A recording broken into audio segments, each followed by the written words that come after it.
Hey guys, so since the creation of the original Magma Barrier Infernalist guide, there's been a lot of interest in the build, which, I'm very thankful for. I'm happy that you guys are having fun with the build and also interested as well as watching the videos. Now, since then, there have been quite a few times where people have asked me questions about the build with like how it works and like why am I able to get these crazy numbers and things like that. And while I did explain that in the original video, it was kind of buried in between everything. So I figured I would go and make a dedicated video talking about the mechanics of this build and how it works, as well as clearing up some questions that I feel like have kept popping up. So this is my Magma Barrier Infernalist. It is currently level 94, and we haven't really been playing it as much recently. I have moved on to make a new character, but I wanted to go over the character itself and the tree first, because I think that's where the confusion starts. So first things first, right? This build has two weapon sets. One weapon set is used for AoE farming, so farming maps, and the second weapon set is for bossing, so the single target one-shot portion. Now, I currently have gear in both of these sets, right? But if I were to go for the max damage, I probably would swap the weapon in here like that. But, just for mapping, I could clear it perfectly fine with this set I have here. Now, if you guys don't have two sets of weapon and shield, that's totally fine. You can just go before every single boss, swap in your weapon and swap in your shield from the other build, right? That's totally fine. You can totally do that. But I happen to have two sets of weapons now. I'm invested in it, quite a bit. So that's kind of the first piece of confusion that people have, is that there are two separate weapon sets, right? And that also goes along with the tree, because if you look here, the red lines all go towards like AoE damage, right? Increased area of effect, things like that, that make it so that mapping is a lot easier on this character. And also includes certain survivability stuff too, because for the most part, if you're one-shotting bosses, you don't need as much survivability. So most of the survivability is within the AoE setup, and then my secondary setup still has some survivability because bosses don't always use their initial kind of blockable hit first, right? Not every attack from a boss is blockable.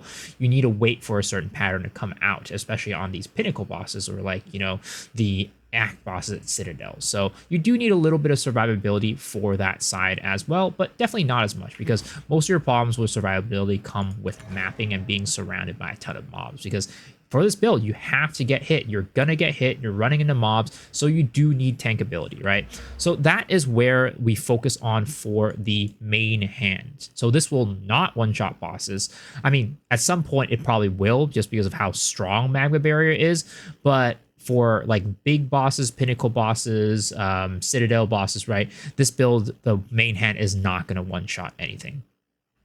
The secondary build, right? The second hand weapon swap. That is for the green nodes. And that is going to be your one-shot setup. You're only using this for one-shotting bosses, and that is why we, again, don't really build too much survivability into it.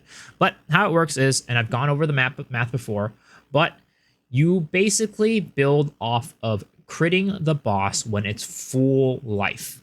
And that's where you get a bunch of your crit nodes, and you're able to get a 100% crit on enemies with this situation, with this setup, right? So it's going to be the 5% base crit chance from your Magma Barrier, and then you throw out your Eye of Winter, which adds critical weakness, so that's 15% base.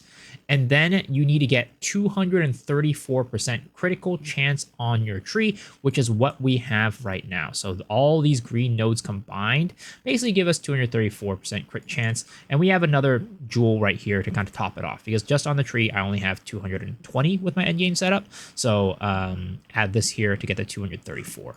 And that's what you need, right? You combine that with ambush, and it gives you 100% crit chance.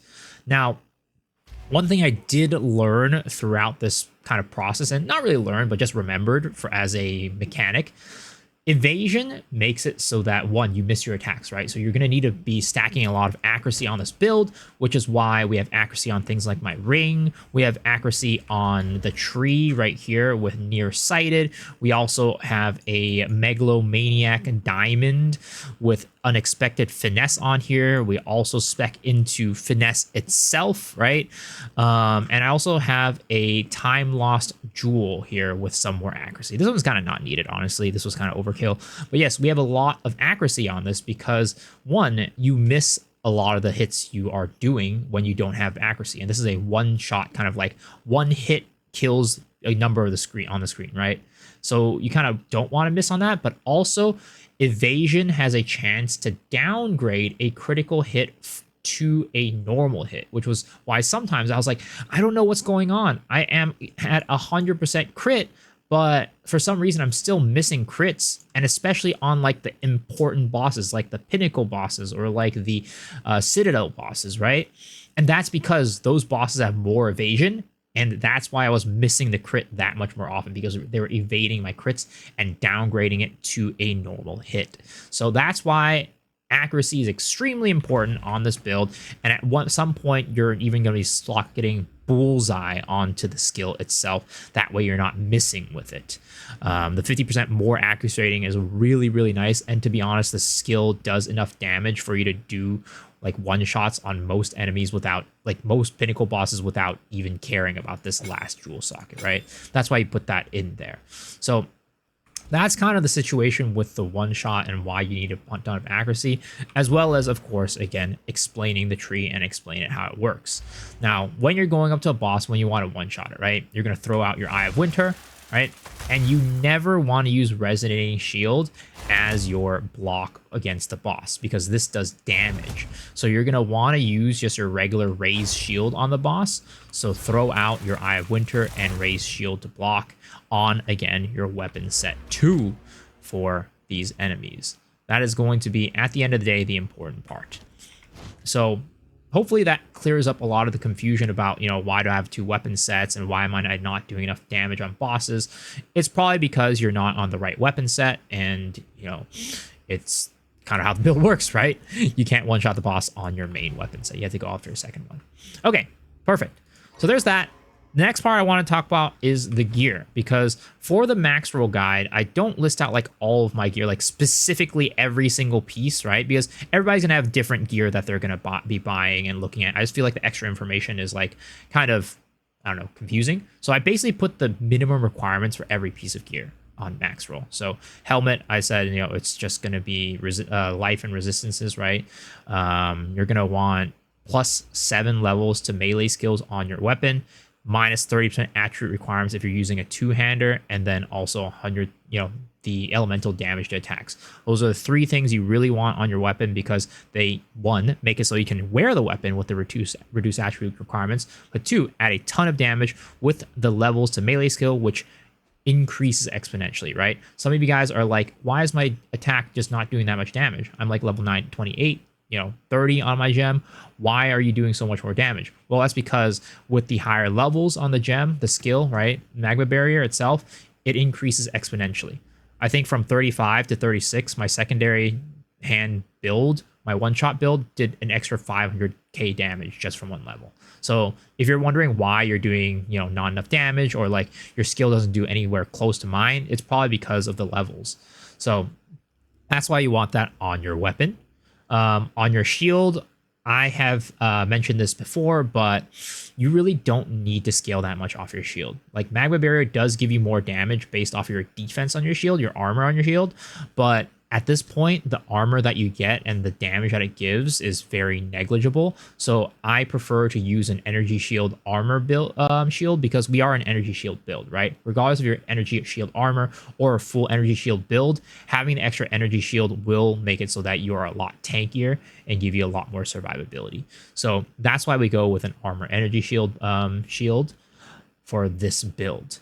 Now, again, you want survivability on this. All your pieces of gear, right? Every piece of armor you have, you want to have life on it and just survivability. That's the most important thing. So this one, as you see, 179 life, you know, more survivability stuff, because the more life that we have on our build, the more spirit we get, the more mana we get, and the more energy shield we get because of our ascendancy right here. That gives us more of those for the amount of life that we have. So that's why you want life on everything. My helmet has life. Shield, well, this one doesn't, but my offhand shield does. Chest armor, despite being an energy shield chest armor, we want life on it. Rings, we have life on both of these, right? Necklace, more life. Boots, we can't do anything about it, right? Belt, life. Gloves, life. So energy shield, life on everything. Now, your rings are really just there to round out your resistances, but also to give you the stats required for this build, because you need a lot of int and you need a lot of strength. So breach rings will give you all of that really well. So that's why we have the 48 strength, 40 intelligence on this one. We also have some strength and intelligence on this one, but we also have some resistance, right? Round out resistances. It's very nice, giving us more survivability. And also, something I guess I should mention is that chaos resistance is so important for this build, because with our ascendancy, we are taking 20% of the physical damage that we are dealt as chaos damage across the board, right? So you're definitely going to want to have as much chaos resistance as possible to increase your survivability, more so than a lot of other builds, because it just, you're taking more chaos damage than you would on any other build. So that's why you want chaos resistance as high as possible. Now, another thing to note when we're talking about gear is my amulet. You notice that I have parrying motion on this amulet, which isn't what I said on the guide, right? The guide says you should have preemptive strike. And that's because I have a swap out. So whenever I go and do bosses, in addition, well, for normal tier 15s, right? I don't care. I do plenty of damage without swapping anything out. So I just go in there, swap my weapon set, and boom, get out, right? But when I'm doing pinnacle bosses, especially the tier 4 ones, you're going to need more damage than that. So you're going to want to have the preemptive strike there. The reason why I have this one as parrying motion is because this makes it so my mapping is a lot smoother. So when I block, right, when I use Magma Barrier, something hits me, I get more movement speed. You guys don't have to do that, obviously. It's not a requirement, but I just put it on to make things smoother and easier for me to do mapping on this. Some of you guys just use this as a pure boss killer, and that's perfectly fine. So that's what I have there for my amulet. That's why we have 2. So whenever we go into bosses, we swap this. Again, we don't want to do that. We put in the strong weapon for pinnacle bosses. Then we put this in. And then also we have close combat here, which we swap in for magnified effect. That's going to be the full damage setup against pinnacle bosses. So that is what you do every time you do them. But then again, for mapping, I just leave it normally like this. I don't even need the close combat. We just go in there, swap weapons. Boom, we're good. Now, another question that I get for Magma Barrier is like, why is my crit so low or crit chance so low when I'm doing this, right? How's your crit chance so high? Well, Magma Barrier is very interesting, right? So again, this has to do with this weapon swap situation. So on your offhand, because this is an offhand skill, for some reason, the game right now, and it may be a bug, probably is a bug, it makes it so that your offhand just has a squared value of your crit damage, basically. So that's why you have so much crit damage on your offhand critical damage bonus. So that's kind of how we get such crazy numbers. It's just because of that interaction where crit damage just gets scaled super, super high for your offhand. For your main hand, it's definitely not that. So I'm on my crit setup right now. We can go to Mace Strike, and as you can see, for Mace Strike, we only have a 647% crit damage bonus. But then we go to Magma Barrier, and this goes up super, super high, right? So that's the reason why this happens. And that's why I think that after the big balance patch that's going to be coming out for our league reset, this is probably going to be gone. This build's going to be kaput, right? It'll still do a lot of damage. You can still do a lot of damage off of just Magma Barrier, but you're not going to be one-shotting anything anymore. So that's kind of the reason why that is there. And then for Spirit Gems, people ask me like, hey, why don't you run, what is it called? Why don't you run Herald of Ash, right? I feel like that would help with clear. But the problem is that Herald of Ash basically does the same thing as Trample Toe, except Trample Toe just does it better. So Trample Toe deals 30% of overkill damage to enemies within 2 meters of the enemy killed. Herald of Ash does that with Ignite, but it's like 20 something percent, and also it's 1 meter instead of 2 meter. So anytime you're killing anything with Trample Toe on, it just kills the stuff before Herald of Ash can even do damage. So Herald of Ash is basically just worse Trample Toe, so that's why we don't use Herald of Ash with this build, and instead we just focus on other things for our Spirit Gems like survivability, but also, you know, Blasphemy, Blink, things like that. But yeah, I think that is about it for, I'd say, the most common questions that I get about this build. Hopefully this helped you guys out in figuring out, you know, what the inner workings of this build are and answers most of your questions. If you have any other questions, leave them down below in the comments, and I'll try to answer them as I can. All right, guys. Hopefully you guys enjoyed the video. Again, as usual, if you did, hit that sub button. It's the best way to support the channel. But also, I stream every single night on twitch.tv/MisoXShiru, starting at 10 p.m. PST. So hopefully I get to see you guys there. But if not, hopefully I'll see y'all on the next video. All right, guys. Peace.